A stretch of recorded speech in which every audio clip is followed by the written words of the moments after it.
te morceau yi ma leen pare woon sax dafa xaw a xam nga.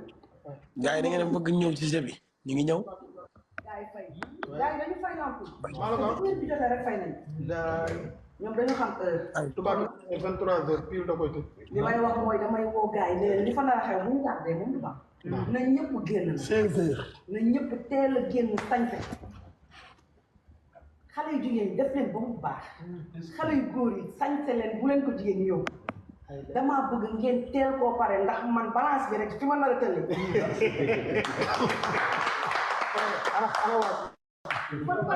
dama pare une semaine. avant affaire yi.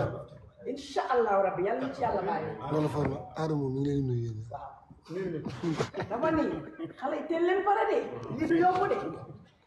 maa la ko kon Boucher. surtout li nga doon wax teel a génn. 16h. parce que instant yi laay dañu nekk ci été. te ku ne xam ne dañuy été ba 21h. day waaw. te Sénégal maa ngi ñëw gars yi maa ngi ñëw. damay bàyyi ba mu lëndëm ma doog a génn. te fële ba 22h da ngay gis jant bi. donc boo toogee ba 22h wala 23h ngay ñëw donc liñ la préparé lépp duñ la ko mën a jox à partir de 16h ñu couverture la. bu ñu ubbee 17h ñu dugg ba 18h 20h pile première partie commencé.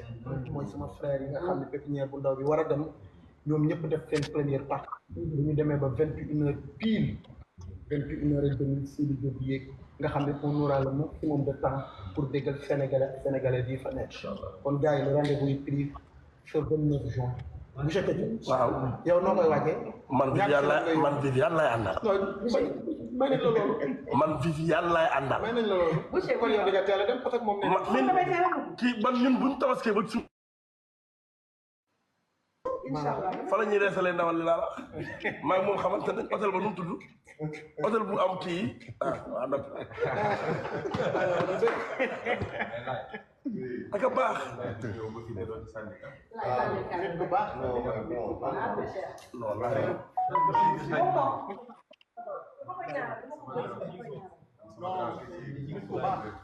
kenn moom. ku baax. ku baax garaaw bu baax. Viviane leen gën a xam ci. Viviane leen gën a xam ci. kii man Géejawaay laa dëkk. Fadia Géejawaay la bokk. bi may gën a nekk jeune nekk kër mère Guèye ba Fall.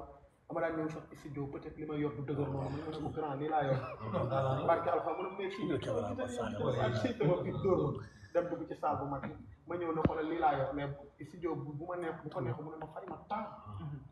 wala du doo fi mën a mais billaahi wallaahi tallaahi damay ñëw ne ko lii laa am lii te damaa bëgg a def ba ci yëngal bii kàtt na dama ñëw ne ko lii laa am.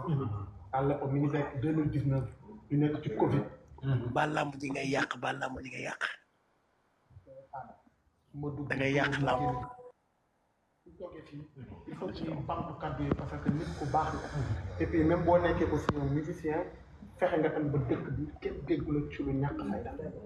nit ku baax nga te yàlla na la yàlla lafal cat et puis sàmmal la sama diggante ak sama yaay sama sœur gi nga àndal. koo koy laaj décanté situation. vraiment mais kontaan naa vraiment. yàlla yàlla kenn moom. parce que ñu nekk ñëpp xamante ne. suñu biir fii donc yàgg na tey.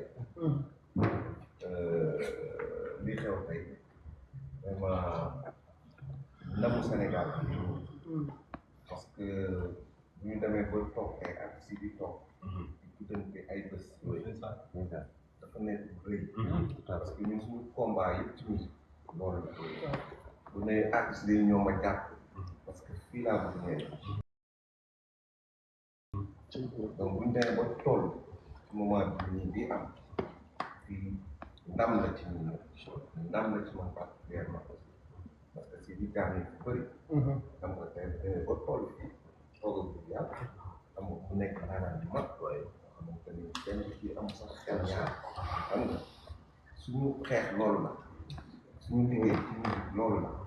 donc lii am tey bu ñu ñëw xëy na moom daf ci kontaan mais moom personnellement dama ci kontaan parce que lii rek laa bëgg mooy jox loxo ndaw ñi donc indi moom xam nga succès yi man sama succès sama réussite donc damay kontaan vraiment xam nga lii am moom tamit mu jël yëf yi bu mu ko téye man dama yaakaaroon ni sax vraiment xam nga qu'est-ce que ça passe bu tax nga jëlee bés bu kañ la ñuy dem il faut que ñu organiser ba mag ji ndeysaan génnee àdduna kay ñaanal yàlla moment boobu moom commencé woon na ci moom ci wax ko ku xool na ak tege na ne xam nga yàlla dogal loolu moo tax mais lu jot rek wax ko su eggee rek ñu la yàlla tuddee vraiment may remercier ñëpp xam nga kontaan xam nga benn mbawar gars yi fi ñun ñëpp xam nga ñëpp am nañ jaar xam nga def show bi vraiment ci